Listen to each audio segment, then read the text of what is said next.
Ayan guys, kung nakikita nyo yung bintana na yan, merong pinturang kulay gray. Yan ay plywood na pinolik. Ang kapal niya ay 3/8. 3/8 ba yan o ano? Hindi naman 1/2 ano? Uy, 3/8 lang ano? Ayan, papunta sila doon. Ayan ay kinulayan lang ng epoxy primer na kulay gray. At yan ilalagyan ng ng amakan. Amakan o sawali. At ang ilalagay natin tingnan natin yung amakan. Ayan yung amakan. Sawali.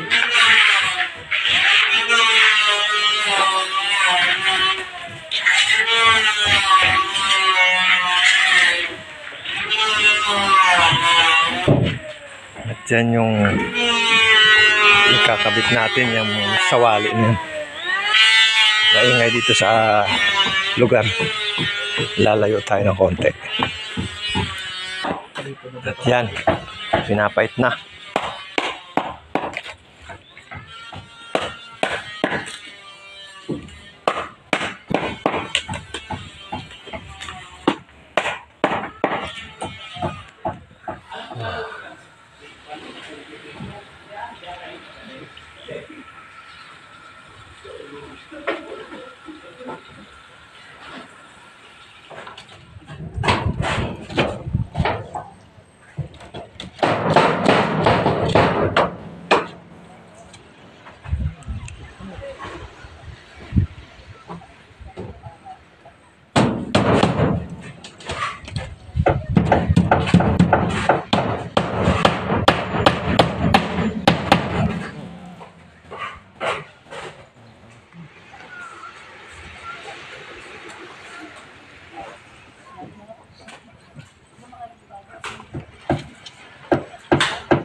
Ito na yung diba?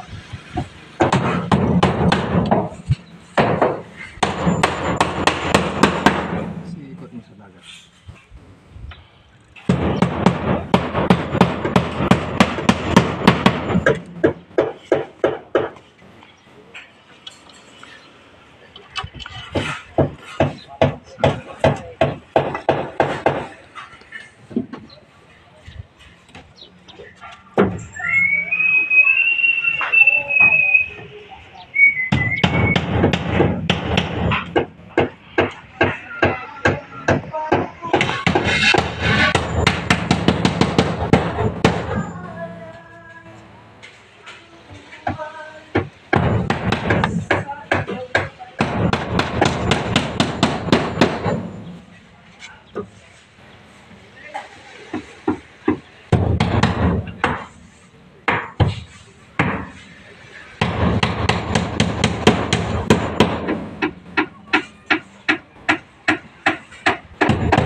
Ito na, yan na yung amakan. Yari na. Meron siyang 1/1/2 na stick.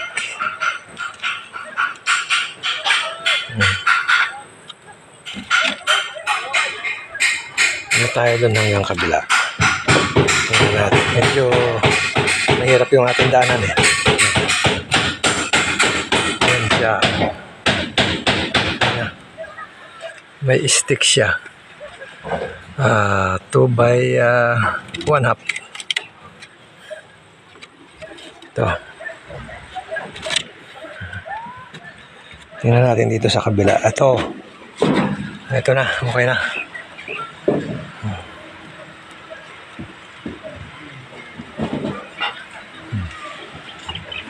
At nandito tayo sa tabi ng dagat.